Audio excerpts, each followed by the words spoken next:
1942년 7월 21일 일본 부대가 뉴기니 섬의 고나와 분하에 상륙했습니다. 소규모의 호주 정찰대는 이미 퇴각한 상태였고 미 항공기에 폭격이 있었으나 일본군의 상륙은 순조롭게 진행됐습니다. 그런데 뉴기니 섬은 어디고 이들은 또 왜 여기에 왔을까요?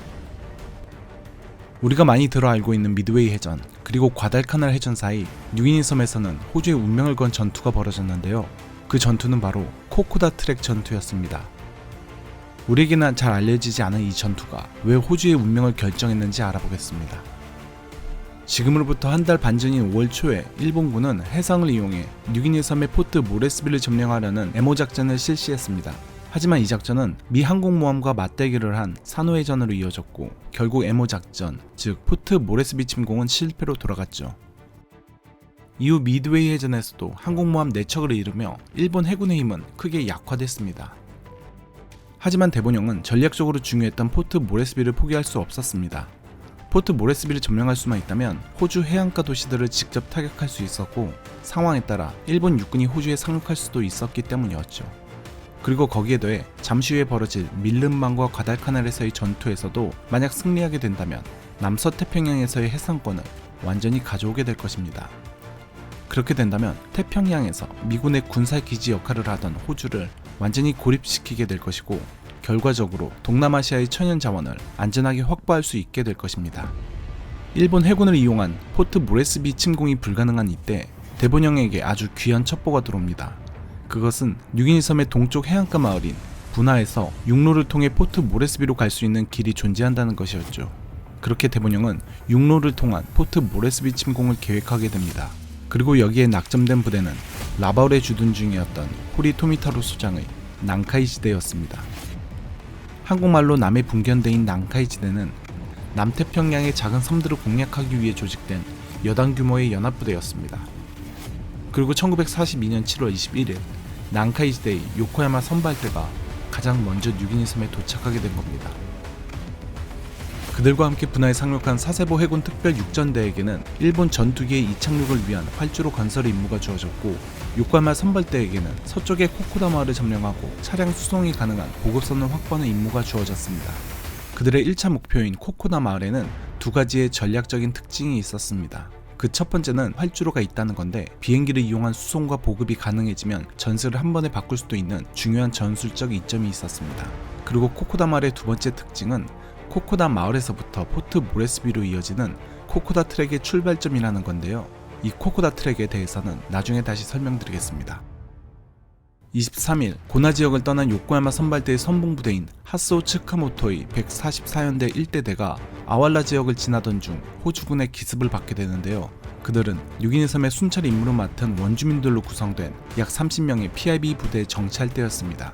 사진에서 보듯이 빈약한 장비와 훈련을 제대로 받지 못한 PIB 부대는 태평양 전쟁 무패를 자랑하는 일본 육군의 베테랑들을 상대할 수 없었습니다.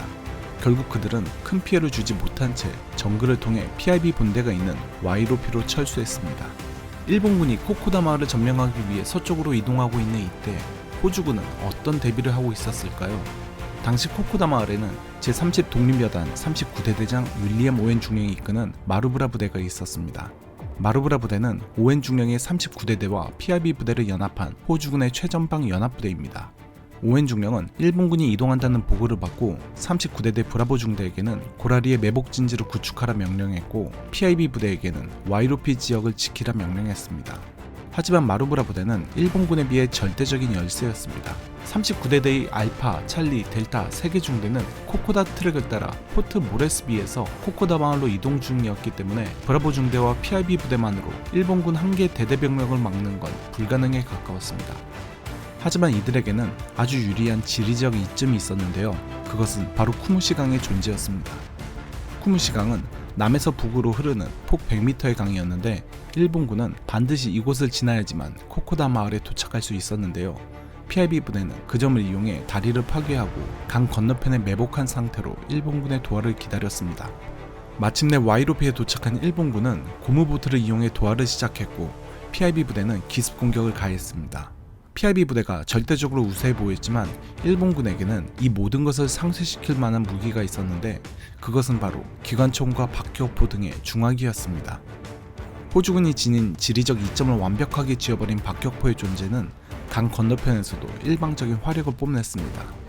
이 박격포와 산포, 야포, 기관총 등의 중화기는 일본군의 최강 무기로서 앞으로의 전선에서도 크게 활약하게 됩니다. 한편 일본군의 포격에 아무런 대응을 할 수 없었던 PIB 부대는 고라리로 후퇴하여 브라보 중대와 합류하게 됐고, 도하를 마친 일본군은 그 뒤를 쫓아 고라리에 도달했습니다. 장비와 병력의 수 모두에서 압도적으로 열세였던 브라보 중대는 고라리를 포기하고 OEB까지 퇴각하게 됩니다. 윌리엄 오웬 중령은 와이로피에 이어 고라리 전선까지 무너지자 포트 모레스비 뉴기니군 사령부에 병력 지원을 요청했습니다. 하지만 항공 수송으로 도착한 병력은 고작 30명 규모의 한 개 소대밖에 되지 않았습니다. 결국 일본군은 OEB의 호주군을 포위 공격하기 시작했고, 중대장을 잃은 브라보 중대는 가까스로 데니키까지 퇴각해야 했습니다. 같은 시간 전방부대와 교신이 끊긴 윌리엄 오웬 중령 역시 코코다 마을을 버리고 데니키로 퇴각했습니다. 연전 연승을 거둔 츠카모토의 선봉부대가 이들의 1차 목표였던 코코다 마을 점령을 눈앞에 두고 부대 재정비를 하는 동안 윌리엄 오웬 중령은 코코다 마을이 아직 비어있다는 보고를 받게 됩니다. 28일 오전 그는 부대를 이끌고 다시 코코다 마을로 진격했고 마을을 점령하는 데 성공했습니다.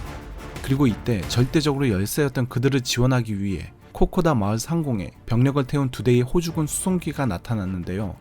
상공을 몇 번 선회하고선 활주로에 장애물이 설치돼 있어 착륙이 어렵다는 말을 남기고 그들은 그대로 돌아가 버리고 말았습니다. 이제 77명의 마루브라 부대는 지원군 없이 500명의 일본군을 막아야 하는 상황이 놓이게 된 거죠. 같은 날 오후 1시 30분 일본군은 박격포 포격과 함께 공격을 시작했고, 호주군은 다음 날인 29일까지 마을을 지켰으나 결국 데니키로 다시 후퇴해야 했습니다. 이 과정에서 마루브라 부대장 윌리엄 오웬 중령은 전사했고 부대원들의 사기는 극도로 떨어졌습니다. 여기에 더해 절대적으로 지켜야 했던 코코다 마을이 일본군에게 점령됐다는 사실은 호주군에게 치명적이었습니다. 코코다 마을이 중요했던 두 번째 이유인 코코다 트랙에 대해서 알아보겠습니다. 사실 일본군의 포트 모레스비 침공 작전은 처음부터 엄청나게 무리가 되는 작전이었습니다. 일본군 사령부는 실제 정찰이 아닌 현지 원주민의 코코다 트랙이 있다는 증언을 바탕으로 작전을 계획한 건데요. 이들은 코코다 트랙을 둘러싼 자연 환경에 대해서는 무지했습니다.